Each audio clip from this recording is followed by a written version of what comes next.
Irmãos, o tema que nós vamos estar tratando hoje, se você olhar aí a capa que eu fiz, lembra um convite de casamento. Porque nós estamos no nosso período, esse mês é o período do culto Família Completa para Cristo. É onde nós tratamos várias mensagens sobre o tema da família. E eu fiz essa capa baseado num convite de casamento, porque hoje eu vou estar tratando de um assunto que tem o título Ajudando o Cônjuge em Períodos de Depressão. E eu coloquei essa capa assim porque, se você lembra e você é casado, no dia do seu casamento, ou em alguma cerimônia que você fez um voto, que foi amar seu cônjuge na alegria, e não somente na alegria, mas também na tristeza. E a maneira como você vai ajudar o seu cônjuge nesses períodos, muito importante, e demonstra muito a forma que você ama ele.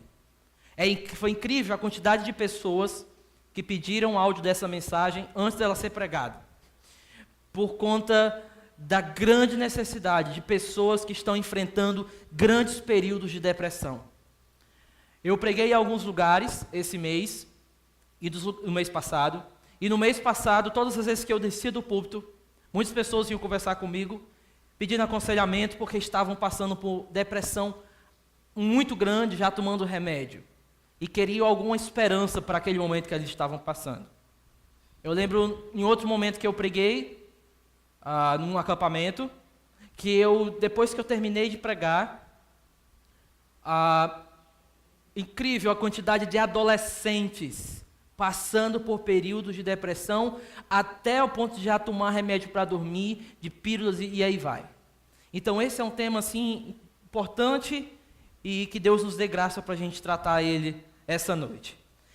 Eu gostaria então que você abrisse a sua Bíblia no Salmo 102. Nós vamos fazer uma leitura até o verso 12, e depois nós vamos orar. Hoje eu vou andar por vários outros textos da Bíblia. Eu não vou me deter apenas num texto da Bíblia. E no final nós vamos estar dando um resumo do que nós vimos hoje. Essa pregação, se você estiver anotando, vale a pena porque ela vai ter muitas partes. Então as suas anotações podem te ajudar a manter o fluxo aqui da argumentação. Salmo 102, verso 1 a o 12. Ouve a minha oração, Senhor. Chegue a ti o meu grito de socorro. Não escondas de mim o teu rosto quando estou atribulado. Inclina para mim os teus ouvidos quando eu chamar. Responda-me depressa. Esvaem-se os meus dias como fumaça, meus ossos queimam como brasas vivas. Como a relva ressequida está o meu coração, esqueço até de comer. De tanto gemer estou reduzido a pele e osso, sou como uma coruja no deserto. Como uma coruja entre as ruínas, não consigo dormir, pareço um pássaro solitário no telhado. Os meus inimigos zombam de mim o tempo todo, os que me insultam usam o meu nome para lançar maldições. Cinzas são a minha comida, e com lágrimas misturo o que bebo. Por causa da tua indignação e da tua ira, pois me rejeitastes e me expulsastes para longe de ti. Meus dias são como sombras crescentes, sou como a relva que vai murchando. Tu, porém, Senhor, no trono reinarás para sempre. O teu nome será lembrado de geração em geração. Vamos orar, meus irmãos. Curva a sua cabeça. Peça a Deus que Ele transforme o seu coração nessa noite. Deus, eis-me aqui, numa tarefa, Senhor, muito mais alta do que eu posso. E o que eu te peço é que o Senhor abençoe esse pregador e que os teus filhos saiam daqui abençoados. Que o coração deles possam ser pastoreados por ti. Que a alma atribulada encontre descanso em tua presença. E que os propósitos dos corações, Senhor, possam ser redirecionados nessa noite. Aqueles que me escutam estão passando por essas coisas. Que eles possam escutar, antes de tudo, a voz do teu coração que os consola. Abençoa, sim, Senhor, as nossas vidas nessa noite. E nos dá da tua graça, em nome de Cristo. Amém. Existe uma canção que anda comigo durante a minha vida. Não só eu e minha esposa, a gente ama muito essa canção, mas essa canção, ela acalma muito o meu coração em momentos difíceis. Para mim falar desse tema, não é um tema que é distante de mim. Não é um tema que é longe do que eu já enfrentei. Eu já tive alguns períodos muito fortes de tristeza. Alguns momentos no meu ministério, já há um tempo, eu enfrentei muita melancolia no meu coração e depressões fortíssimas que não vai entrar o caso aqui.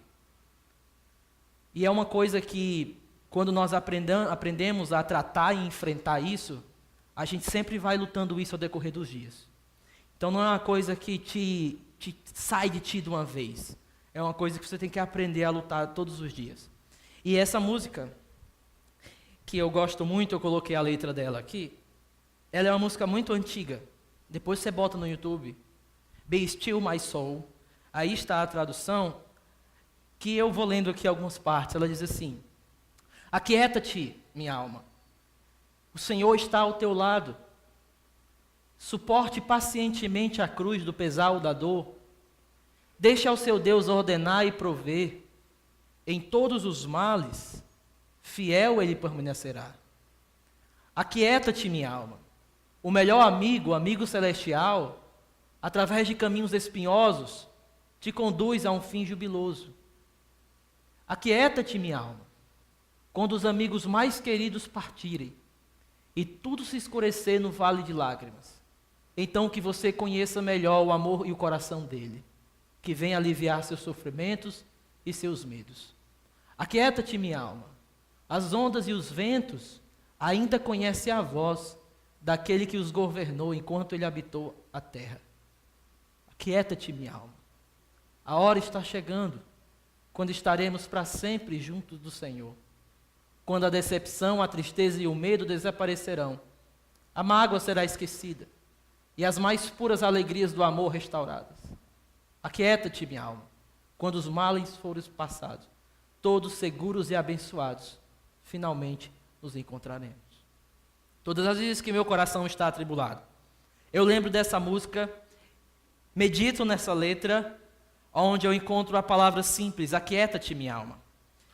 E uma coisa que atinge o meu coração forte quando eu vejo a letra dessa música, é porque antes de tudo ela fala para mim, e ela não esconde de mim a realidade da dor nessa vida. Ela não fica pregando o cristianismo que não existe dor.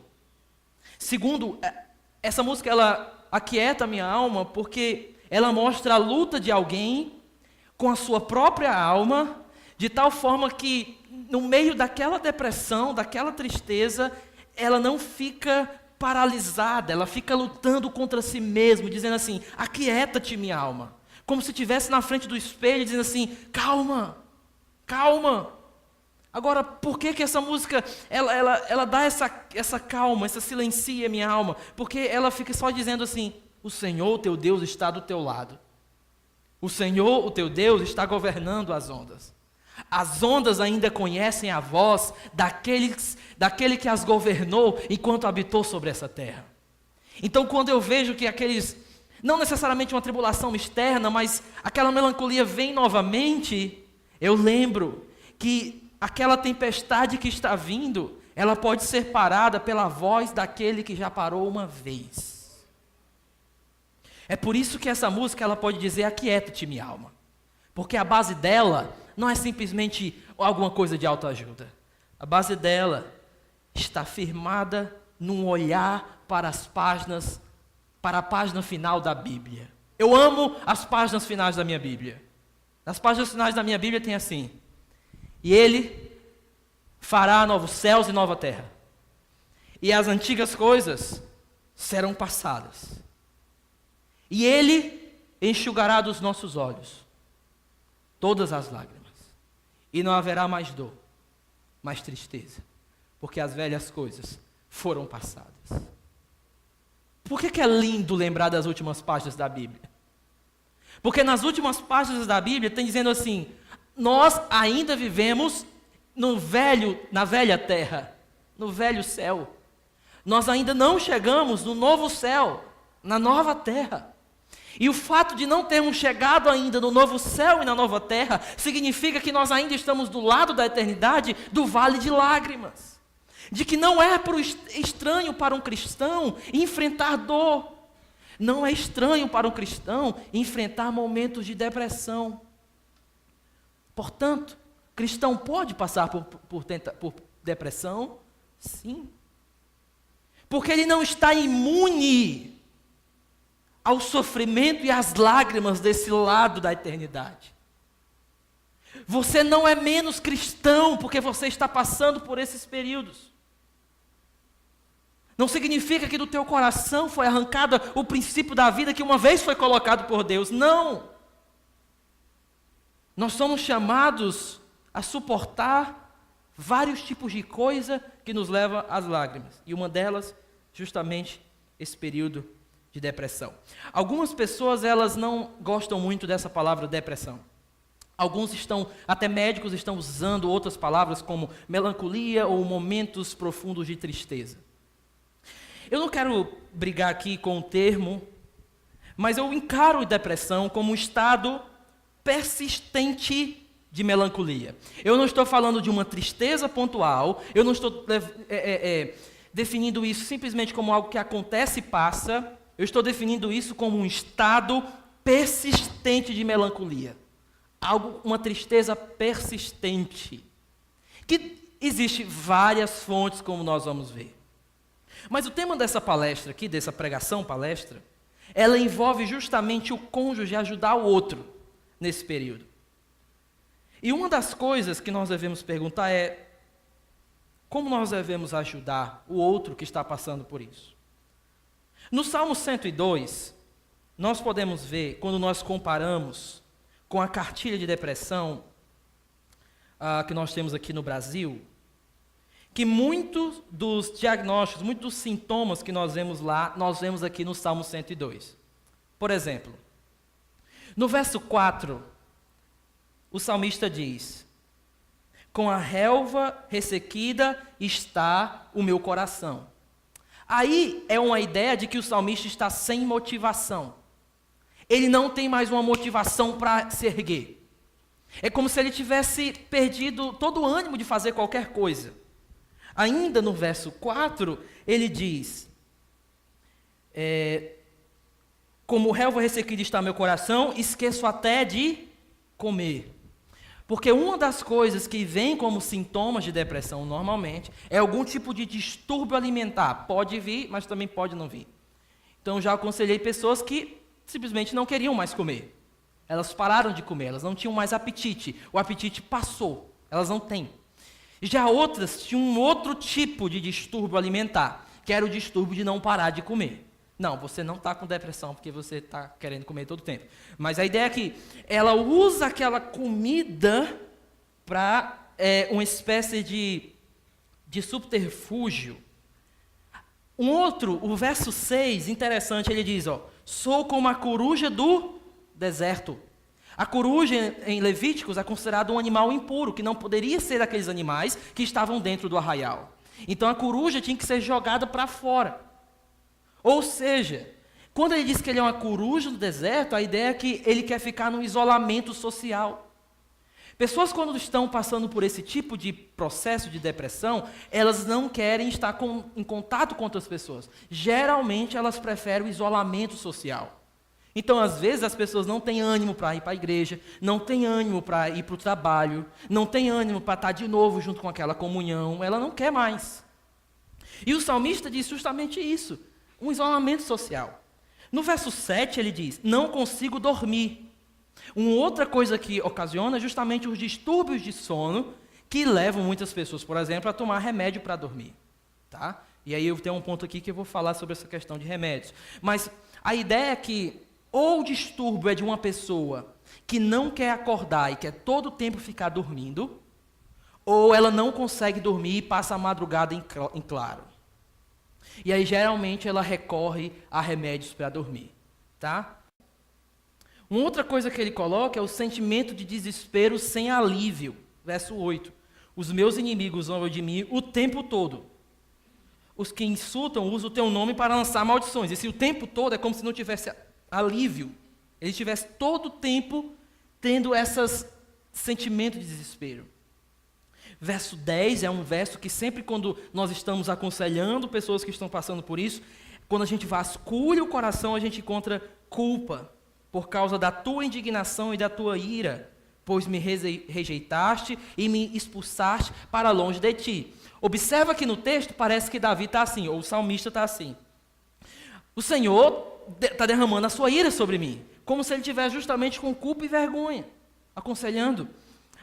Um jovem, uma vez, ele não queria dizer, a gente conversando, e ele disse, pastor, eu sinto que eu decepcionei Deus. Não que ele se afastou de mim, mas eu me afastei dele. E eu não encontro mais o caminho de volta. Eu sinto um sentimento de culpa que não sai de forma nenhuma do meu coração. E isso ocasionou outras coisas na vida dele. Mas o ponto é que depressão em si, você já observa que o próprio salmista tem todas essas coisas aqui. Agora, como eu disse, os sintomas são muitos, são variados. A grande pergunta então é, quando nós temos um cônjuge ou alguém, nosso esposo ou a nossa esposa, alguém nosso próximo está passando por essas coisas, como nós podemos ajudar? É claro que aqui eu não vou poder falar tudo, nós precisaríamos nós precisaríamos de mais tempo, mas eu gostaria de tocar alguns pontos aqui para tentar passar esses conselhos para os irmãos. A primeira coisa que eu gostaria de sugerir é que, quando nós estamos tentando ajudar uma pessoa que está passando por isso, nós devemos ouvi-la.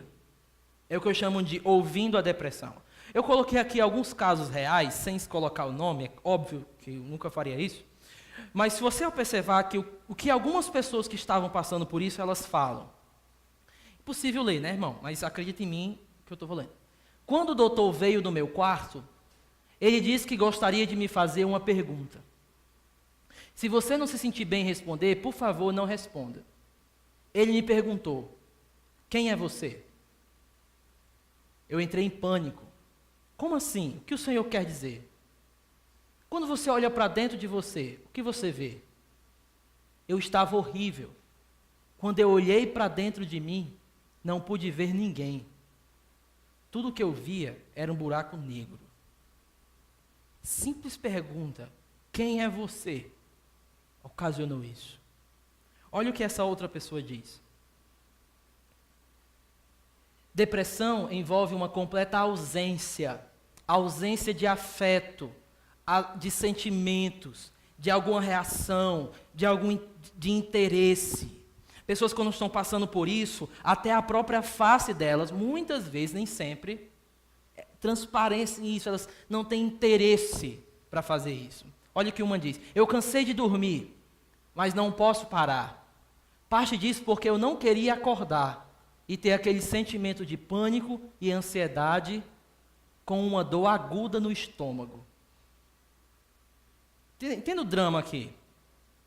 A pessoa, ela não consegue dormir, ela está nisso, aliás, ela não consegue parar de dormir, porque todas as vezes que isso acontece, ela quer sair, aquele sentimento de pânico e ansiedade volta para ela. Outro diz assim, nada parece importar. Pensamentos suicidas, por exemplo. O médico chegar e dizer que você morrerá de câncer em menos de uma semana. Muitas vezes, as pessoas têm pensamentos suicidas, não simplesmente assim, vou colocar uma corda no pescoço e morrer, e matar. Às vezes os pensamentos suicidas são assim, se um médico chegasse para mim e dissesse que eu estou com um câncer terminal. E quando ela fica tendo esses pensamentos meio que são bons para ela, não são pensamentos ruins. Isso já são inícios de pensamentos suicidas.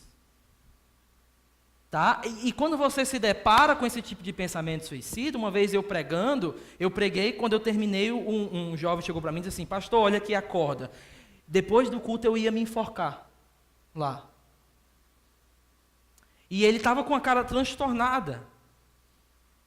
E quando eu desenvolvi uma amizade com ele e tal, ele se tornou, eu passei a discipular ele próximo de mim. E eu lembro que, quando a gente foi entendendo tudo que levou ele a isso, começou com pensamentos até assim, simples. Se tivesse uma doença que me levasse à morte, por exemplo. Então, é necessário que a gente entenda, escute, na real. Muitas vezes, e aí deixa eu passar aqui para o próximo ponto, você não deve só ouvir é o primeiro passo, mas você deve amar alguém com depressão. Muitas vezes as pessoas perguntam, pastor, como é que eu posso ajudar? Eu estava dando aula sobre isso, e aí os meninos disseram assim, não, mas como é que eu posso ajudar e tal? Eu disse assim, peraí, você precisa amar antes de tudo. Não, eu quero um passo a passo. Não. O seu passo a passo não vai adiantar nada se você não amar essa pessoa antes de tudo. Às vezes o cônjuge, e aqui deixa eu pegar um pouquinho o lado dos maridos, olham para certas crises de depressão da sua esposa e dizem assim, isso é besteira. Ah, não, levanta, isso não é nada não. Por quê? Porque antes de tudo, a percepção dele está errada em relação ao outro. Porque antes de tudo, não são as palavras que são necessárias, é o coração de amor que é necessário. Eu devo amar antes de tudo. E como é que eu amo, pastor? Primeiro, cuidado com o que você fala. As pessoas chegam assim, na outra, assim, rapaz, levanta daí, cara, tem motivo não. Qual é o motivo? Ah, deixa de besteira, isso aí todo mundo passa. E não sabe que essas palavras, na verdade, ferem mais ainda. Porque se fosse fácil, o sentimento de melancolia era só arrancar, ele não consegue. Às vezes eu perguntei para uma pessoa que estava com depressão, e disse assim, você quer que esse sentimento saia de você? Aí alguém pode perguntar para mim, é claro, pastor, que ela queria. Não. Ela ficou sem me responder. Porque não é fácil para a pessoa encarar aquilo. Não é só uma coisinha que você tira ali, um dispositivozinho. Eu estou falando de algo mais sério aqui. E o primeiro ponto é cuidado com o que você fala. Segundo, irmão, vocês estão conseguindo enxergar aí? Irmão Luiz, está dando certo aí? Ixi, irmão. Que isso aqui, hein? Enfim. Meu Deus. É mesmo. Ok. Ponto 2. São as palavras, mais o amor e mais a fé. Eu não estou dizendo que você não vai falar nada para essa pessoa. Eu estou dizendo que essas palavras, elas devem vir acompanhadas com amor. E esse amor pressupõe ouvir muitas vezes. Quantas vezes eu não passei uma tarde inteira ouvindo uma pessoa com depressão, mas só ouvindo? Mas por que você estava ouvindo, pastor? Porque eu queria entender ela. Eu queria que meu coração chegasse a tal ponto que entendesse no máximo possível, chegasse próximo do que aquela pessoa está passando. E para isso você vai precisar ouvir. Você vai precisar amar. Agora, preste atenção aqui. Mas você vai ter que mostrar fé. Você não pode ser uma pessoa que vai entrar no desespero junto com ela. Entendeu o ponto aqui? Você tem que mostrar amor, mas você tem que mostrar fé. Como assim? Não, você está passando por tudo isso. E nós vamos passar por isso juntos. Porque eu creio que o meu Deus, Ele nos guia no meio das tempestades. O cônjuge, ele está ali amando, ele chora junto, mas ele também demonstra fé. Ele não cai no desespero com o outro. Porque seria complicado até, né, irmão? Às vezes dói. E às vezes o cônjuge que não está passando por isso, ele vai ter que se segurar para não chorar. E ele vai ter que ir no quarto sozinho, joelho no chão, chorar ao Senhor lá sozinho. Para demonstrar muitas vezes fé na frente do outro. Terceiro, escute até a dor do outro mover você. Algumas pessoas querem escutar só para... Escuta aí, começa a falar e eles... Ah, não, entendi. É isso, aí começa. Isso é um problema de rim que tu tem, que vai mexer um pouquinho aí com o teu intestino, tu está precisando disso, come chia, porque chia é bom. Ou então pode canela, porque canela dá um negócio na cabeça, café. Mas qual é a ideia? Ele pensa que ouviu, mas ele não ouviu. Quando eu digo ouvir, é esse diálogo com o outro. Quarto, você deve deixá-lo ou deixá-la saber que Deus não abandonou, e você pode provar isso. Esse é um ponto importantíssimo. Leu aí? Você deve mostrar, e mostrar para o outro, que Deus não abandonou ele ou ela. Às vezes eu faço assim, ó, quem eu estou aconselhando, eu abro a Bíblia e a gente passa a tarde todinha vendo versículos após versículos de promessas de Deus dizendo assim: eu não te deixarei, jamais te desampararei. Mostrando lá, eu sou o Deus que te guia. O Senhor é o meu pastor e nada me faltará. Ainda que me faça andar pelos vales da sombra da morte, eu não temerei. Eu fico lendo com a pessoa, até ela entender que o que ela está passando não afasta Deus. Porque Deus não é um Deus que tem medo disso, que ele fica surpreendido. Oh, ele está com essa dor. Não, Deus sabe de todas as coisas. Não é a dor da pessoa que afasta Deus. Aí geralmente ele diz assim: mas pastor, eu estou em pecado. É por isso que Deus se distanciou. Aí eu mostro Isaías. Você sabe qual foi o contexto que Deus disse: jamais te deixarei, nunca te desabandonarei? Era um tempo que Israel estava longe de Deus. O amor de Deus não é um amor caprichoso. Ele não é um amor de momentos. Ele é um amor que fica do nosso lado nos piores momentos da nossa vida. E você tem que mostrar ao outro, até entrar nele, de que Deus não o abandonou. Tudo começa aqui. Se você é um cristão, tudo começa aqui. Você não deve só ouvir, amar, mas você também deve entender um pouco do que está se passando. Você não deve ser um expert sobre isso. Um aluno meu no seminário fez uma palestra muito interessante sobre bipolaridade e a fé. E sobre um livro de Hodges, esse livro. Acho que o nome do livro é Bipolaridade e Fé. Se você quiser se aprofundar mais em questões biológicas, você pode procurar esse livro aí. Mas aqui é só uma ideia geral. Entenda um pouquinho. Para você entender um pouco da depressão em si, você tem que entender que isso é bastante complexo. Isso não envolve apenas uma coisa. Isso é complexo. Envolve tanto questões do coração como questões do corpo. Eu não estou falando aqui como Descartes, que dizia que existia a glândula pineal, que era o ponto de acesso da alma ao corpo. Esse não é o ponto. O ponto é que a Bíblia demonstra que nós somos formados por duas partes, a parte espiritual e a parte material. E isso faz todo sentido quando nós estamos falando de depressão. O coração é a fonte da motivação, direção e moralidade para as escolhas da vida. A condição do coração ou o seu conteúdo determinam o que as pessoas pensam, dizem, fazem e valorizam. Em outras palavras, o coração é a fonte da motivação. Lembra o que Jesus disse? Jesus disse assim: porque aonde está o teu tesouro, aí está o teu coração. Provérbios 4:20, vamos abrir lá rapidinho e marca aí na sua Bíblia esse verso. Provérbios 4:20 diz algo interessante sobre isso.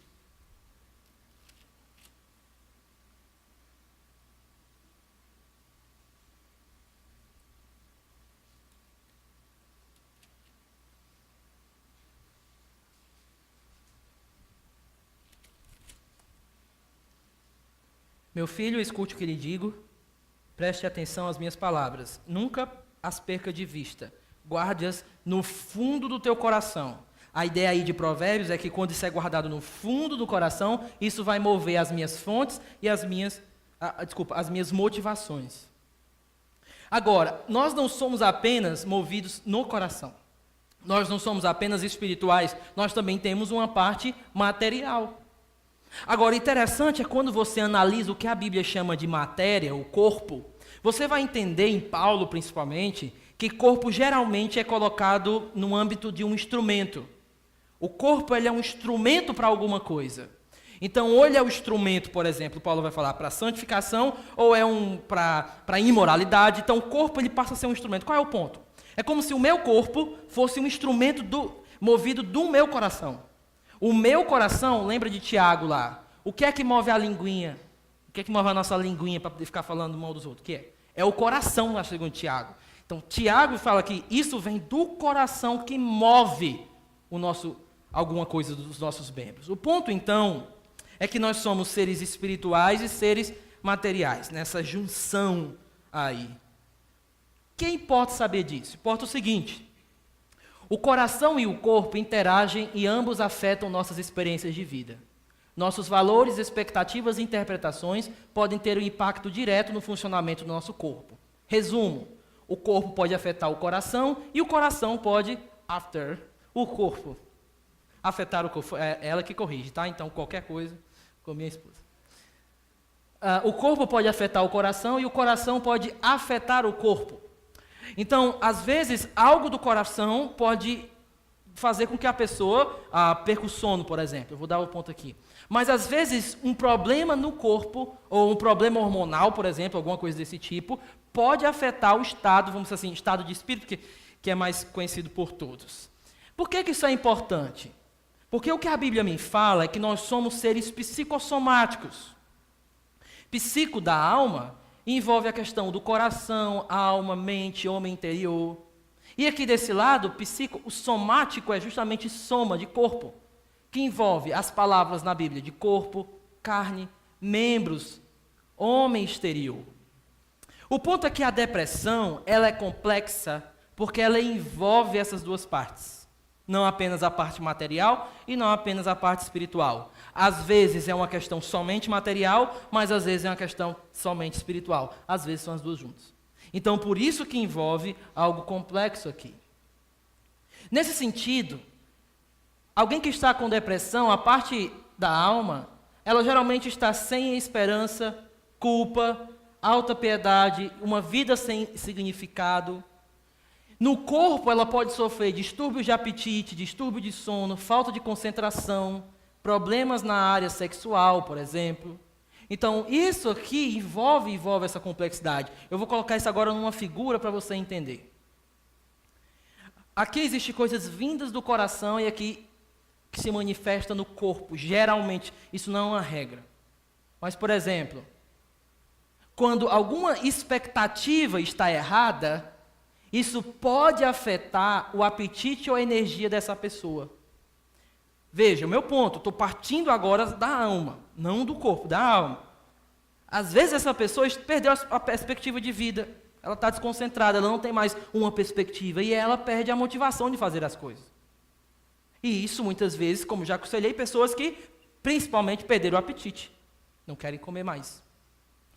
A complexidade ela evolui, por exemplo, às vezes os alvos, quando essa pessoa perde os alvos da vida, as perspectivas, os seus comprometimentos, isso pode afetar o sono, o impulso sexual, a energia, a concentração das pessoas. Isso aqui vai afetando, uma coisa afeta a outra.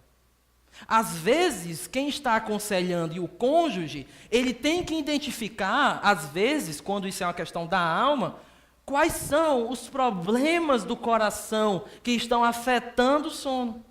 Então, muitas vezes, alguns não precisaram ir no médico, já vou falar sobre isso, porque às vezes era uma questão do coração, questão do impulso sexual, às vezes era uma concentração por conta da falta de dinheiro, de finanças, do problema que estava afetando a outra área, e aquilo estava trazendo um constante estágio de melancolia persistente, que é como eu estou definindo aqui a depressão.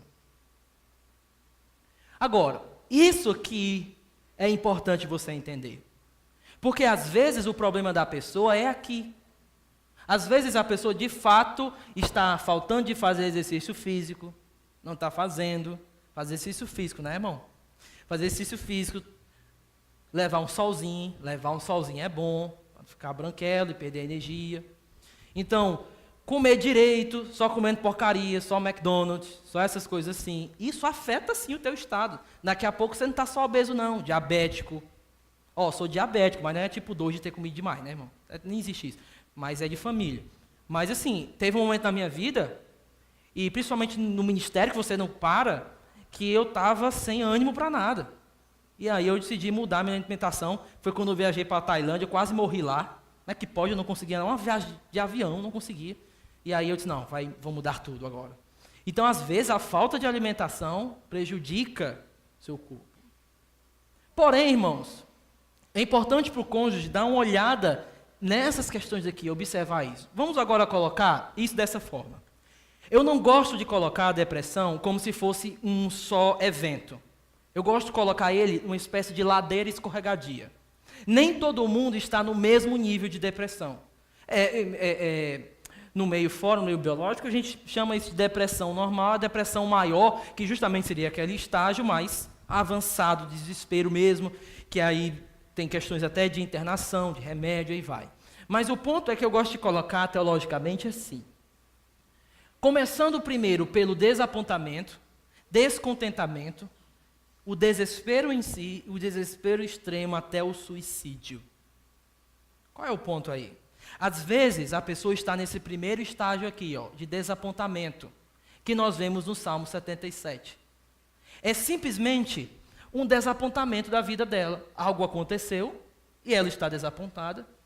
E você, como um cônjuge, precisa saber tratar esse estágio de desapontamento. Deixa eu ver se eu coloquei aqui. Pronto. Quais são as dicas aqui nesse estágio?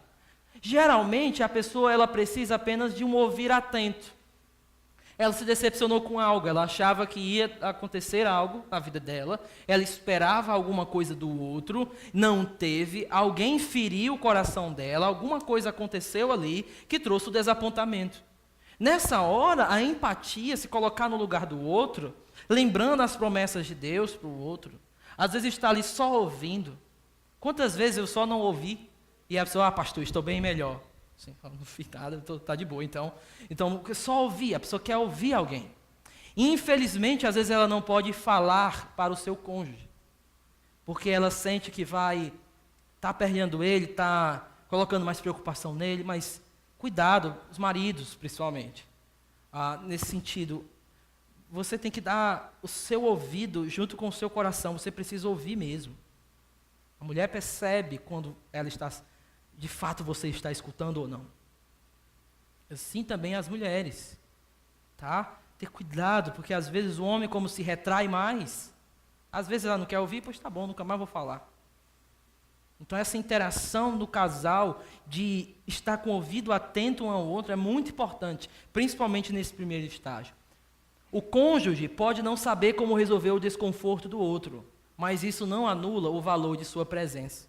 Às vezes é só a presença do outro ali próximo, já é um grande estágio aí na cura. O segundo é o descontentamento. O que é que está em jogo aí, na hora que você está ouvindo uma pessoa com depressão? Nesse estágio é que entra um elemento da injustiça. Ela se sente injustiçada. Alguma coisa aconteceu na vida que ela se sente assim. Às vezes ela perdeu o pai muito cedo, às vezes ela engravidou muito cedo, às vezes aconteceu alguma coisa que ela se sente injustiçada. O que é que Davi fala no Salmo aí 73? O salmista diz, como é que os ricos podem prosperar? Não é isso que ele fala? Como é que pode os injustos lá, tudo ganhando dinheiro? Ele está dizendo mais ou menos assim, eles ganham dinheiro, fazem tudo errado, o pessoal é imoral, e eu aqui certinho, não ganho nada. Aí ele diz depois, graças a Deus que os meus pés quase que eu não caí, né? Os meus pés quase se resvalaram. Porque nesse estágio tem o estágio da injustiça. Existe um elemento ali que aconteceu com a pessoa que ela se sente injustiçada com a coisa. Até você descobrir, ouvindo qual é o elemento de injustiça, leva um tempo para a pessoa se abrir. Tá? Às vezes nesse estágio você vai descobrir que ainda certas coisas, por exemplo, deixa eu dar um exemplo aqui concreto, abuso na infância, que ainda persegue até a juventude. Ela se sente injustiçada por aquilo ter acontecido. E aí persiste da infância até a ser adulto com depressão. Um outro estágio é o estágio do desespero, que é aí no Salmo 88. Abra lá o Salmo 88, por favor. Esse é o salmo mais triste da Bíblia, ele não tem final feliz.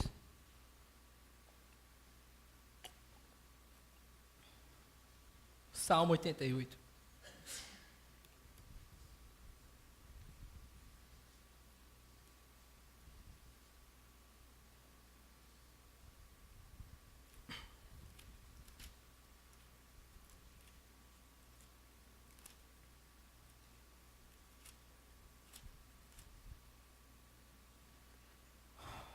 Ó Senhor, Deus que me salva, a Ti clamo dia e noite. Que a minha oração chegue diante de Ti, inclina os Teus ouvidos ao meu clamor. Tenho sofrido tanto que a minha vida está à beira da sepultura. Sou contado entre os que descem à cova, Sou como um homem que já não tem forças. Fui colocado junto aos mortos. Sou como os cadáveres que jazem no túmulo, dos quais já não te lembras, pois foram tirados de tua mão. Puseste-me na cova mais profunda, na escuridão das profundezas. Tua ira pesa sobre mim, com todas as tuas fontes me afligiste. Afastaste de mim os meus melhores amigos, e me tornaste repugnante para eles. Estou como um preso que não pode fugir. Minhas vistas já estão fracas de tristeza. A ti, Senhor, clamo cada dia. A ti ergo as minhas mãos. Acaso mostras as tuas maravilhas aos mortos? Acaso os mortos levantam e te louvam? Será que o teu amor é anunciado no túmulo e a tua fidelidade no abismo da morte? Acaso são conhecidas as tuas maravilhas na região das trevas e os teus feitos de justiça na terra do esquecimento? Mas eu, Senhor, a ti clamo por socorro. Já de manhã a minha oração chega à tua presença. Por que, Senhor, me rejeitaste e escondes de mim o teu rosto? Desde moço tenho sofrido e ando perto da morte. Os teus terrores levaram-me ao desespero. Sobre mim se abateu a tua ira, os pavores que me causas me destruíram. Cercam-me o dia todo como inundação, envolvem-me como completo. Tiraste de mim os meus amigos e os meus companheiros. As trevas são a minha única companhia. Esse salmo é um salmo que expressa justamente alguém que está profundamente triste, profundamente no estado de alta melancolia. Mas ainda nesse salmo aqui, que parece ser justamente esse momento de desespero, o salmista ele tem forças para clamar ao Senhor. Nesse estágio de desespero, geralmente essa pessoa já não tem mais força, geralmente ela já está no isolamento social muito grande, ela não tem mais força de orar se ela é uma cristã, ela não tem mais força de ir ao Senhor, ela já acha que não tem mais solução. Mas Deus, Ele demonstra tanto o nosso amor, meus irmãos, eu disse isso na escola dominical, que mesmo quando nós não temos palavras para falar com Ele, mesmo quando o nosso coração está inundado de profunda tristeza, Ele nos dá palavras como estas, para quando lermos, quando nos faltar palavras, a gente poder encontrar força de encontrar Ele. Ele nos deu os salmos. A beleza do salmo, então, expressa o coração de alguém que está em desespero. E existe uma coisa que você pode ajudar essas pessoas. Quem está nesse estágio, já um estágio mais avançado,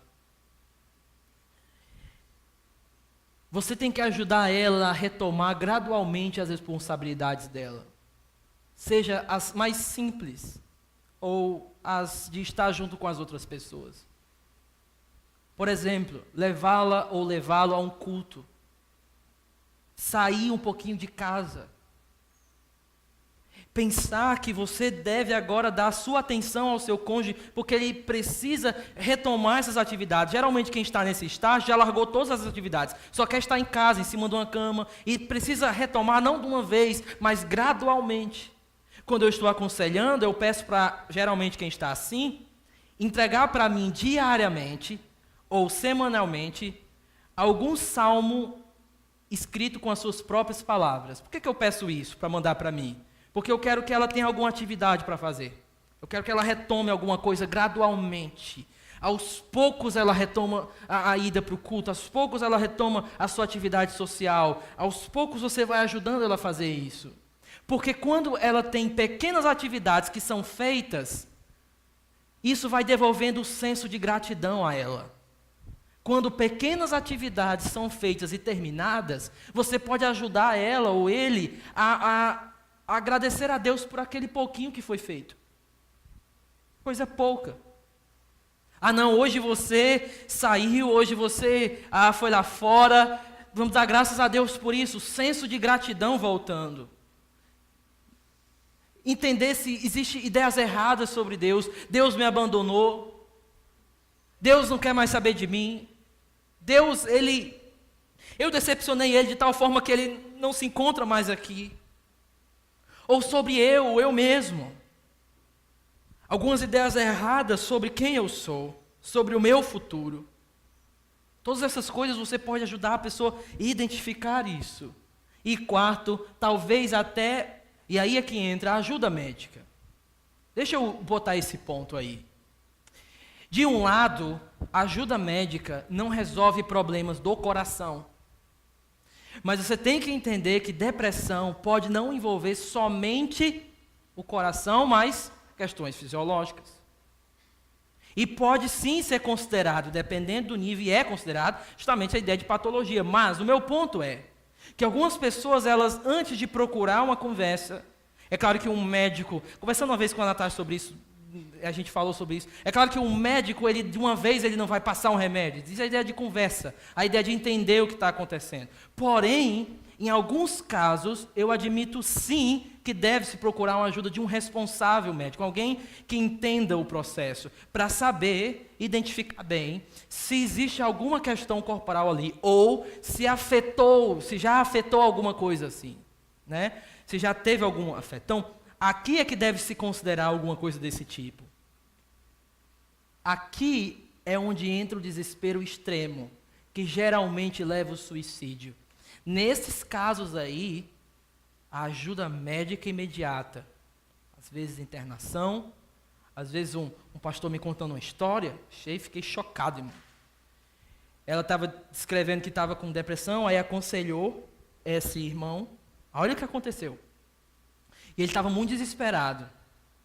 E aí o pastor aconselhou e tal, e deixou. Foi para casa, depois do culto, ele foi encontrado enforcado lá, se enforcou. Ele estava dando altos indícios já de um desespero muito grande. E aí ele não se tocou disso, ele não se ligou no que ele ia falando e ligando os pontos de que não podia deixar ele sozinho, de que ele ia fazer besteira.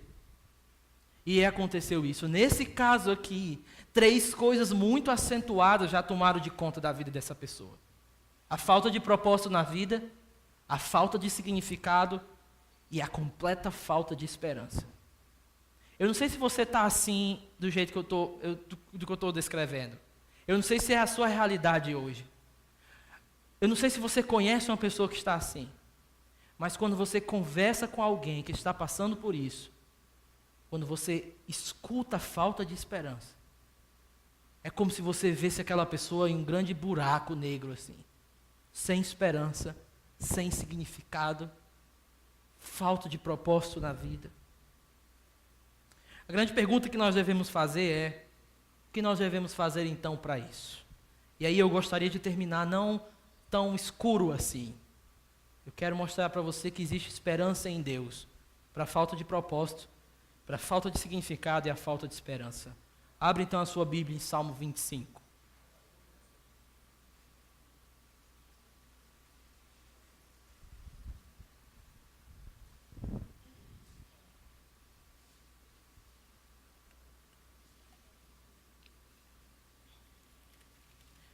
Salmo 25.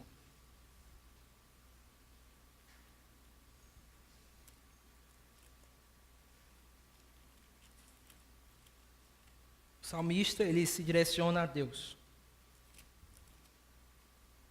E eu gostaria que você fizesse disso as suas palavras. Existem algumas perguntas que você tem que responder durante esses períodos. Existem algumas questões que você tem que encarar durante esses períodos.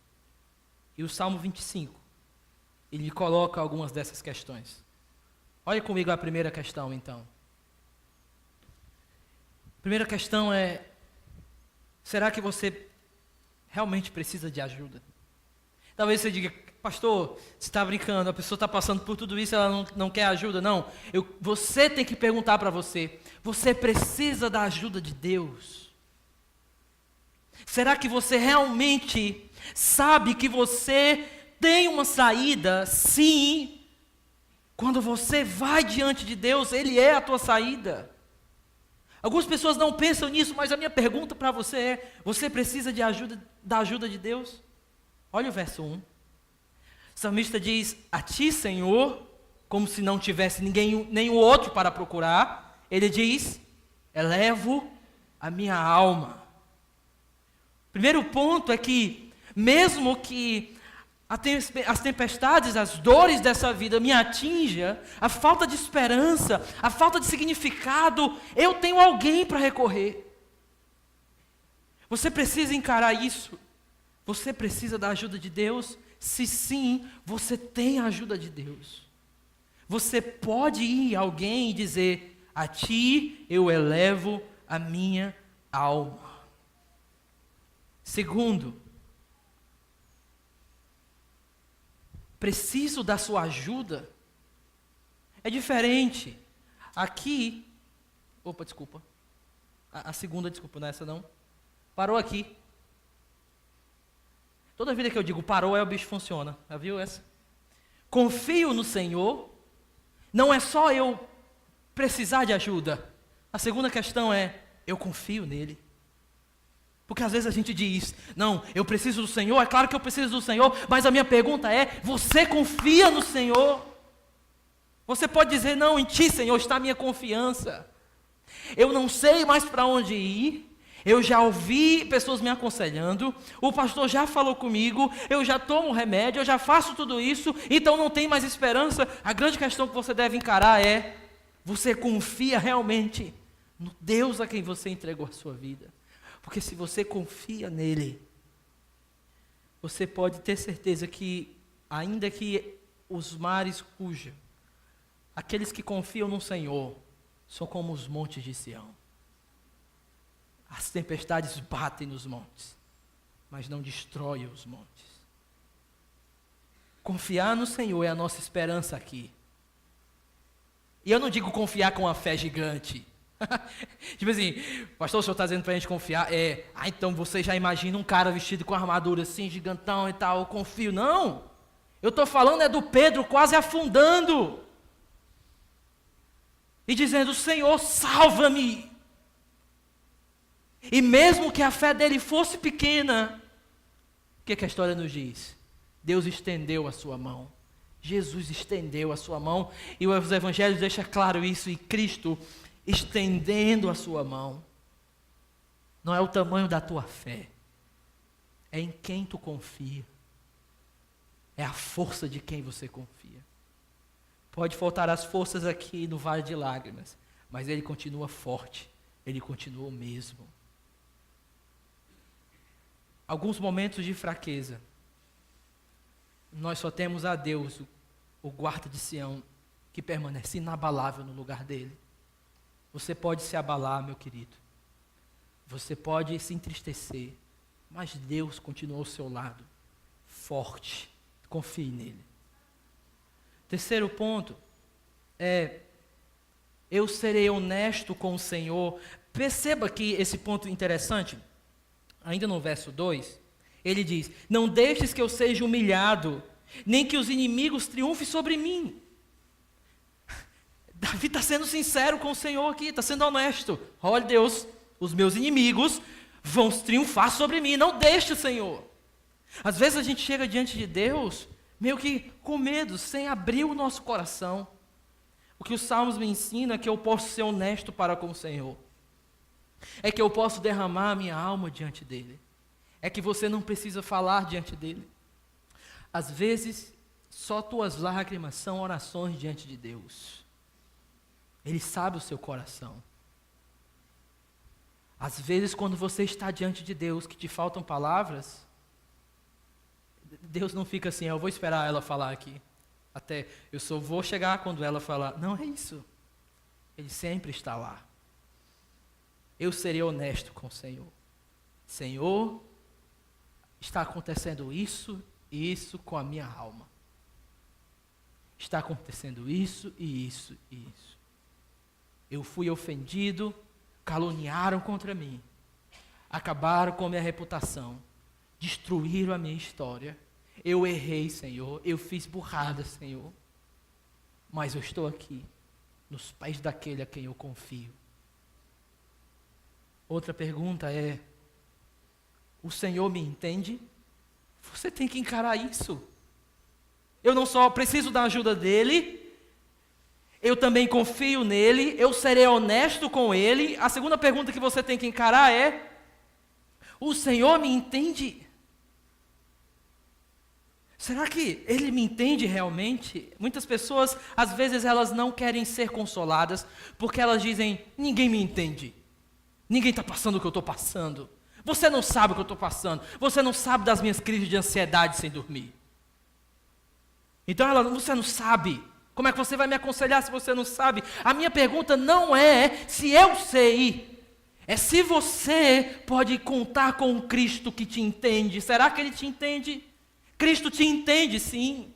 Ele é o sumo sacerdote que passou por todas as coisas.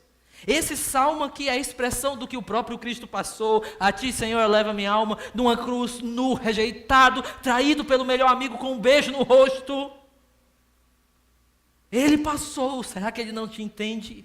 A minha alma está atribulada até a morte. Será que Cristo não te entende? Será que você não tem alguém que você pode contar e você pode falar com ele e ele vai dizer, eu te entendo, eu te conheço, você é obra das minhas mãos, eu sei muito bem como eu criei você, eu sei muito bem a estrutura que eu fiz você, eu sei muito bem até onde você consegue, até onde você não consegue, fui eu que te criei, você é obra das minhas mãos, Ele te entende. Última, sei lá, eu perdi a conta aqui, mas a outra é, eu considerarei o que o Senhor me diz. Olha o que ele diz, verso 4, mostra-me, Senhor, os teus caminhos, ensina-me as tuas veredas, guia-me com a tua verdade, ensina-me, pois tu és o Deus, o meu Salvador. O ponto é, se eu for ao Senhor, eu vou nas suas palavras, será que eu vou considerar o que as suas palavras me dizem? Será que eu vou realmente prestar atenção em cada uma dessas palavras? Será que esses versos aqui vão ser considerados? O que não me leva a outra pergunta é, será que eu guardarei isso no meu coração, que o Senhor me diz?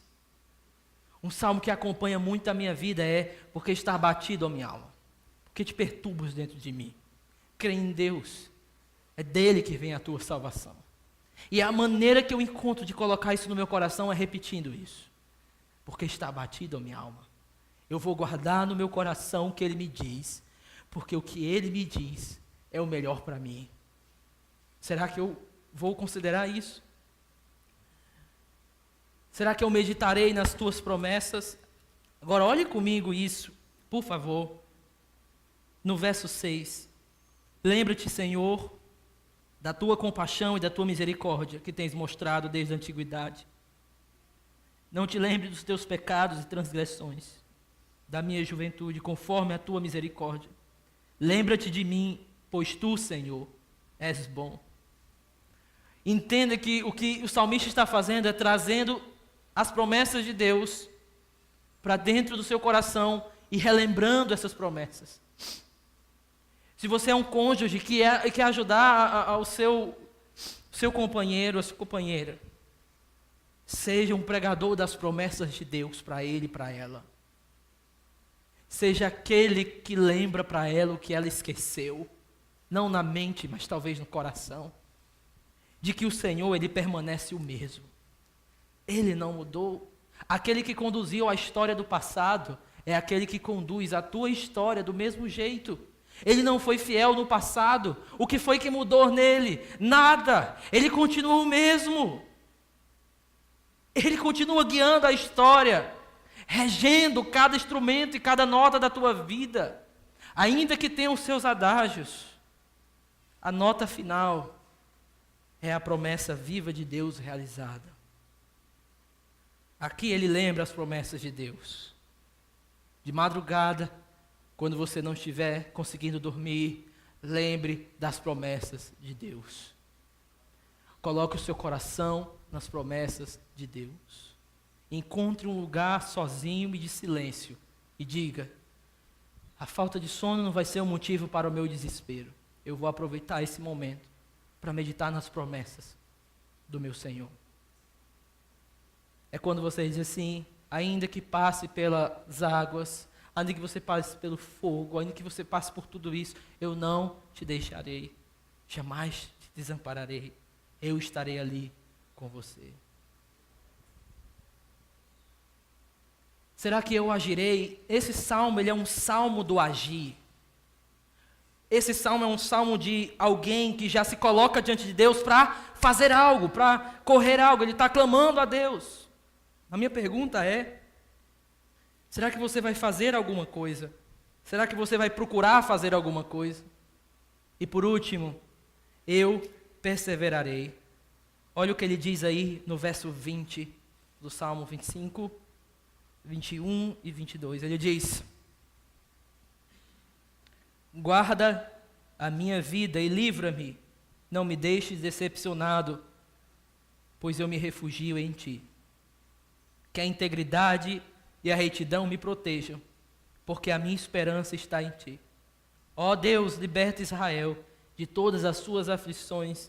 Ele diz que a integridade e a retidão me proteja, porque a minha esperança está em ti. Ele é um pregador da perseverança. Perseverança não significa que você vai sempre conseguir o máximo de todo aquele dia. Perseverança não significa que o que você está passando vai simplesmente sumir depois dessa pregação. Talvez isso ainda persista na sua vida. Mas o meu ponto não é esse. O meu ponto é que você tem que entender antes de tudo, que ainda que isso persista, Deus continua do seu lado. Mesmo no vale da sombra da morte, Ele continua lá. O que eu quero dizer para você é que você tem que agora agir em direção a Ele, perseverando em cada pouquinho que você conseguir. Hoje à noite eu abro a minha Bíblia. Hoje eu oro um texto.